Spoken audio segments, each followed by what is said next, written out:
The Boy on the Porch.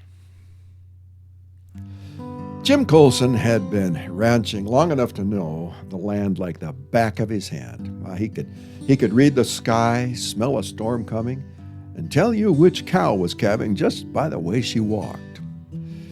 Well, on this particular morning, he was headed to an important cattlemen's meeting in town, one he really couldn't afford to miss. Emily had reminded him twice to be on time. "These folks need to hear what you've got to say," she said, handing him his coffee. The sun was barely up when Jim turned onto the old county road that cut through miles of pasture and abandoned homesteads. Out here you saw plenty of old wooden shacks, weather-beaten skeletons of someone's long-forgotten dream. Most were nothing more than leaning boards and memories. Well, as he drove past one of those shacks, a small gray structure slumped into itself. Something flickered in the corner of his eye. A shape, small, still, sitting on the porch step.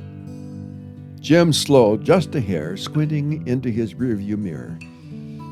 Probably just a fence post, he told himself. He had a meeting to go to, no time for distractions. But a quiet voice inside nudged him. "Go back." Jim tightened his grip on the steering wheel. "I don't have time for this," he muttered. He pushed the accelerator. The voice came again. "Go back." He shook his head. "I'm already running late." A third time, stronger now. "Go back." Jim sighed, eased off the gas, and pulled on to the shoulder.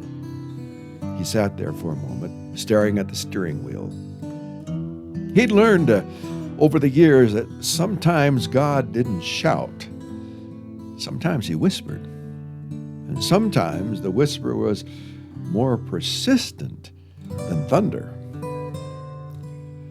"All right," he said aloud, "I hear you." He turned the truck around and headed back down the road. The shack looked even worse up close. Boards warped, roof sagging, windows broken. A narrow path overgrown with weeds led to the porch. Jim drove slowly down it, dust rising behind him. When he stepped out of his truck, he saw him. A little boy, maybe 4 years old, thin as a rail, clothes dirty and torn, his skin pale, lips dry. He sat on the porch, knees pulled up to his chest, staring at nothing. Jim approached slowly. "Hey there, buddy," he said gently. "You okay?" The boy didn't answer, didn't look up, didn't move. Jim knelt beside him. "My name's Jim. I'm not going to hurt you."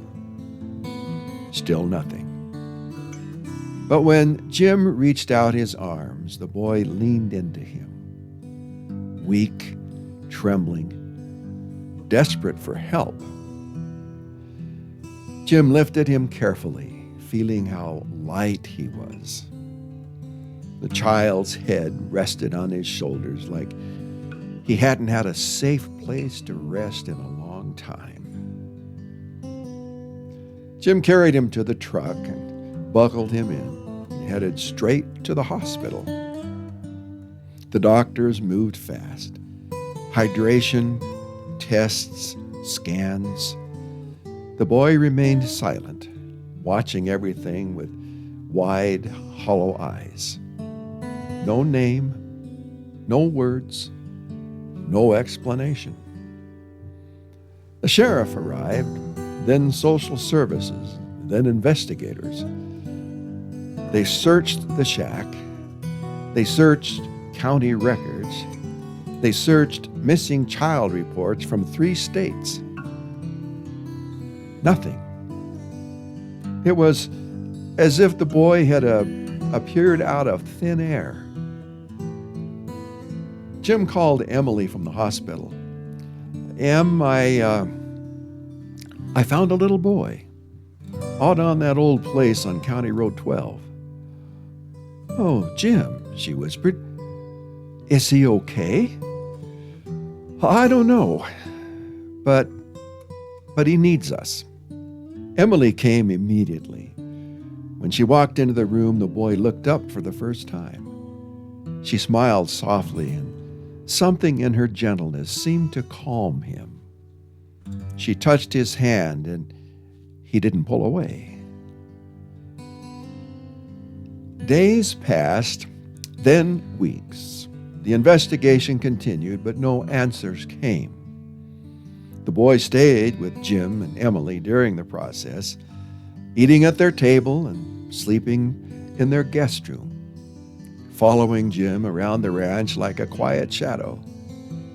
He still didn't speak, but he listened, always listening. One evening, Jim sat on the porch with Emily, watching the boy play with a small wooden horse Jim had carved for him. The sunset painted the sky in soft Nebraska colors.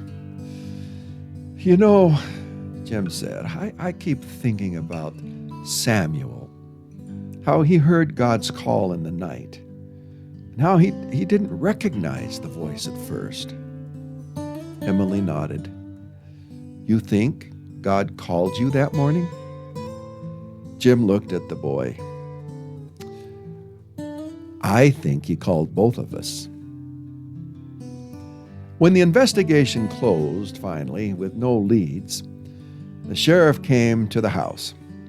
Jim, Emily, the court's ready to approve adoption, if you're willing. Jim didn't hesitate.